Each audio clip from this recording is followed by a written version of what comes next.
윤석열 대통령실만 커다란 성공이라고 자화자찬하지만 이번 한일 정상회담은 누가 봐도 일본만의 큰 성공이었을 뿐입니다. 최소한의 사과 표현조차 거부한 일본은 손 하나 까딱 않고 코를 풀었습니다. 물 반 컵 담긴 잔은 걷어 차이고 새로운 물잔만 내미는 일본인데도 우리 대통령실은 일본 마음 여는 데 성공했다며 뿌듯해하니 기가 찰 따름입니다. 가해자가 피해자 마음을 열려고 노력하는 게 당연한 상식인데 피해국의 대통령이 가해국 총리의 마음을 사려고 온갖 선물을 갖다 바치는 게 과연 정상입니까? 국가적 자존감과 역사인식을 팔아 일본의 마음을 사려고 조급증을 드러낸 윤석열 대통령의 무능하고 무책임한 굴욕예교에 우리 국민의 마음은 완전히 닫혀버렸습니다. 더욱 황당한 것은 정상회담 직후에 독도 문제가 포함됐고 위안부 합의의 착실한 이행과 후쿠시마 수산물 수입규제 철폐를 요구했다는 일본 언론사들의 보도가 쏟아지고 있다는 점입니다. 하지만 박진 외교부 장관과 김태호 안보실 제1차장은 약속이나 한 듯 언론에 나와 구체적으로 말씀드리는 것은 적절하지 않다. 정상회담 대화는 다 공개 못한다고 서둘러 덮으려는 모습뿐이었습니다. 일본은 언론과 간방 부장관이 나서 요구하고 있는데 우리는 애써 감추는 이유가 도대체 무엇입니까? 떳떳하다면 일본 언론과 정부에 왜 공식적으로 항의를 못하는 것입니까? 윤석열 정부의 대일 굴욕외교를 절대 자시할 수 없습니다. 민주당은 오늘 국회 운영위원회 소집을 요구하겠습니다. 강제동원 셀프 배상안 등 대일 굴욕외교로 일관한 대통령실의 책임을 분명히 따져 묻겠습니다. 박진 외교부 장관, 김성한 국가안보실장, 김태호 안보실 제1차장 등 외교 참사 3인방은 분명한 책임을 지고 당장 물러나야 합니다. 윤석열 대통령은 이번 참사에 대해 지금 이 순간에도 절규하는 피해자들과 분노하는 국민들의 목소리를 겸허히 듣기 바랍니다. 대국민 사과와 함께 강제동원 문제를 원점에서부터 바로잡을 것을 엄중히 촉구합니다.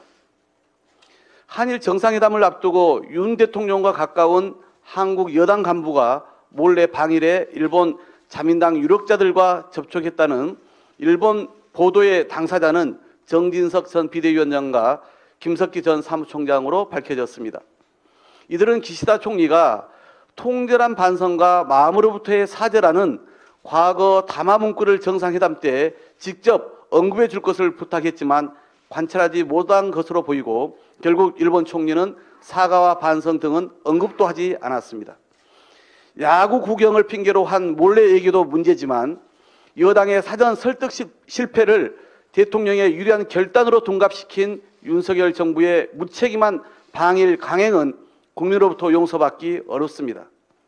일본이 사과하지 않을 것임을 미리 알면서도 대통령의 큰 결단으로 포장하고 오므라이스 먹방 외교만 했으니 국민을 이렇게까지 우롱해도 되는 것입니까? 한일의원연맹 회장과 부회장직을 맡고 있는 두 의원의 자격에 대해서도 묻지 않을 수 없습니다. 한일의원연맹은 어디까지나 의회 차원에서 정부 외교를 측면 지원하는 역할을 하도록 되어 있습니다. 회원인 다른 정당 의원들의 의중은 묻지도 않고 윤심만 받들어 일본에 국을 면담했다면 그 책임 역시 결코 가볍지 않습니다. 국민의힘 김기현 당대표와 용산 대통령실이 직접 밝히기를 바랍니다. 여당 대표라면 대통령 눈치 보기 앞서 이번 한일 정상회담에 분노하는 매서운 민심부터 읽고 대통령에게 그대로 전달해야 합니다. 대통령의 일방적 굴욕 외교마저 무조건 찬사를 보내면서 국민 뜻을 대신하는 야당을 향해선 반일 감정이라고 부추긴다고 비난할수록 결국 윤심에만 충실한 당대표임을 고백하는 것임을 명심하기 바랍니다. 더 이상 입법부의 유상이 훼손되는 일은 없어야 합니다. 당장 이번 한일연맹 두 의원의 사전 방일이 어떻게 기획되는지 일체 경위를 김기현 대표가 직접 낱낱이 밝히기를 바랍니다. 대통령실 역시 직접 관여 여부에 대해 국회와 국민 앞에 소상히 해명해야 할 것입니다. 내일 국회 법사위 전체 회의가 예정되어 있습니다. 국민이 요구한 50억 클럽과 김건희 여사 특검법 처리가 합의돼야 합니다. 윤석열 검찰은 살아있는 권력과 내 식구 앞에서는 선택적 부실 수사와 대놓고 봐주기 수사로 일관해 왔습니다. 윤석열 검찰에 대한 불신은 한없이 커졌고 특검 요구는 여전히 매우 높습니다. 민주당은 이러한 국민의 뜻을 받들어 두 특검법을 발의했습니다. 그런데도 집권여당은 민심을 외면하며 정권 방탄과 엄호로 일관하고 있습니다. 국회법이 정한 대로 특검법 심사가 조속히 이루어져야 하는 이유입니다. 저는 열흘 전부터 법사위 처리를 요구해왔지만 국민의힘은 요지부동입니다. 민주당은 내일 법사위까지는 처리 합의를 위해 인내하며 노력하겠습니다. 하지만 국민의힘이 끝내 심사를 거부하고 방해한다면 달리 방도가 없습니다. 더 이상 검찰 수사나 국민의힘 선의에 기대서 시간을 끄는 것은 사건 무마에 공조하는 꼴이고 시간만 낭비하는 일입니다. 내일 법사위에서도 진전이 없으면 민주당은 국회법 절차에 따라 50억 클럽 특검과 김건희 여사 특검법을 추진해 나가겠습니다. 정의당도 특검을 통한 진상규명에 진짜 의지를 갖고 있다면 내일 법사위 결과 이후엔 특검 추진을 위한 분명한 결단에 나서줄 것을 강력히 촉구합니다.